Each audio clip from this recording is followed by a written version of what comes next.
It is fair to say that I have been the subject of some media coverage of late. Many of you may have noticed. I was asked by the ABC to do an interview ostensibly in relation to the Premier's iftar. And by the way, I want to make this point before I go into the main subject of my speech. The cancellation of the Premier's iftar, both here in Victoria and in New South Wales, is an example of how people power can bring about change.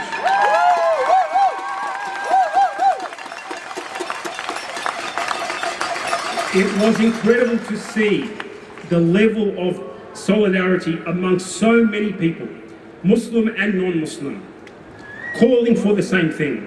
And for that, we should give ourselves a round of applause.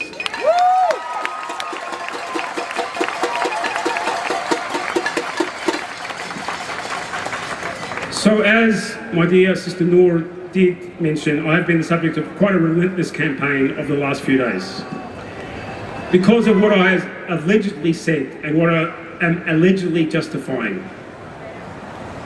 This is a malicious campaign. Truth does not get in the way of their smear campaigns. But I will. And I'm sure there are people here who are from the other camp, who will be monitoring and watching and filming every single word, and I ask them, with all respect, please convey this message in totality. Do not cut and edit and paste. Convey it in its totality.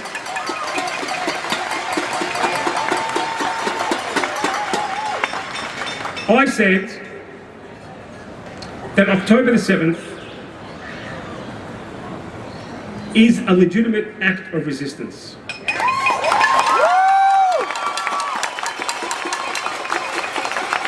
I did not say that the killing of innocent civilians is a legitimate act of resistance, but I said very clearly that for the Palestinians to rise up on October the 7th, to break their siege, which is a form of occupation, a brutal form of occupation, is legitimate and cannot be denied. I'd love to see how my words will be twisted this time. Again, killing of innocent civilians can never be justified.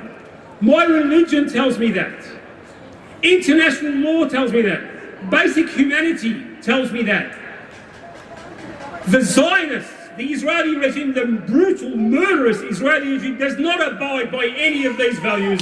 They are killing civilians every single day. Over 30,000 have been killed, including 150 that were killed when they were seeking desperately to get aid. They were mown down. Who are the ones that justify the killing of innocent civilians? Who are they? The Zionist regime, the criminal Zionist regime that had no regard for human life. Zero regard for human life.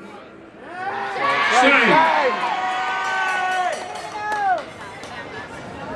Bear with me. I'm just going to talk about international law. I know it's not a very interesting subject, but I feel I need to.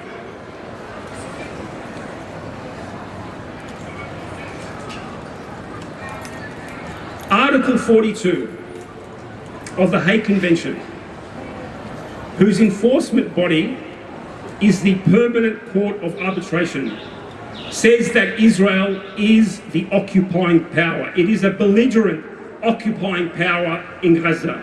Just because their troops and their settlers left Gaza 16 years ago does not mean that Israel's occupation, belligerent occupation, has not continued. It has continued. It's a brutal form of occupation. It involves controlling what comes in and what comes out, including food and medical aid, and all of the things needed to actually run a society. All of that is controlled by Israel. And we all know the doctrine of the Israelis. They allow enough food in. Actually counted by calories. That shows you how callous and cruel these people are. Shame. They allow just enough calories to prevent starvation, but not enough for the people of Gaza to actually be satisfied. Shame. Israel is undoubtedly a belligerent occupying power of Gaza. That needs to be clear. And the Zionists amongst us, and the people who actually see this, wherever they may be, you need to understand that Gaza is occupied by the Israeli regime and the Palestinians in Gaza are occupied. Woo.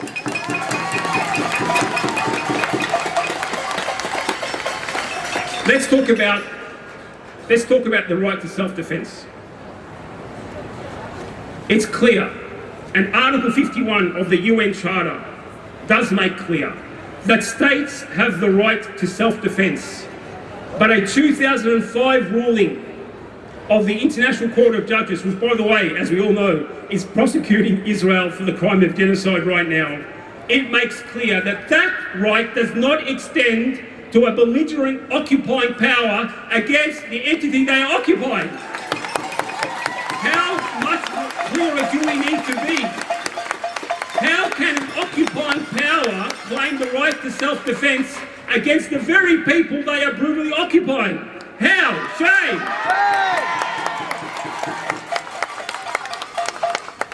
The Geneva Convention, as affirmed by the General Assembly Resolution 43, makes clear that occupied peoples have a legitimate right to resistance, even if armed. Even if armed. Colleagues, brothers and sisters, the Palestinians have tried everything to resist the occupation. Let's remember the walk of return. What did Israel do in the face of a peaceful walk of return? They massacred those who were not armed, walking peacefully. Shame! This is a barbaric criminal regime that has no regard for human life.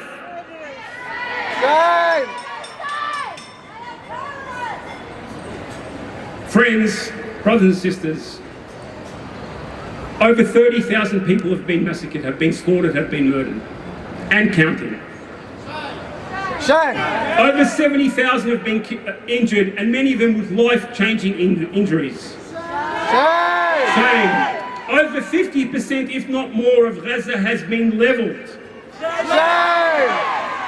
All of the infrastructure required for a functioning society has been demolished.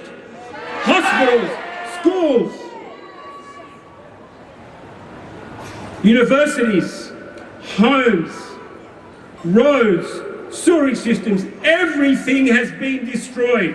Why? Because they want to destroy Palestinian existence, and we won't let them do that.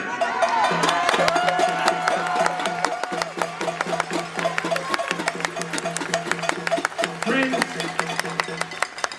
the right of Palestinians to self-defense and to resist cannot be denied.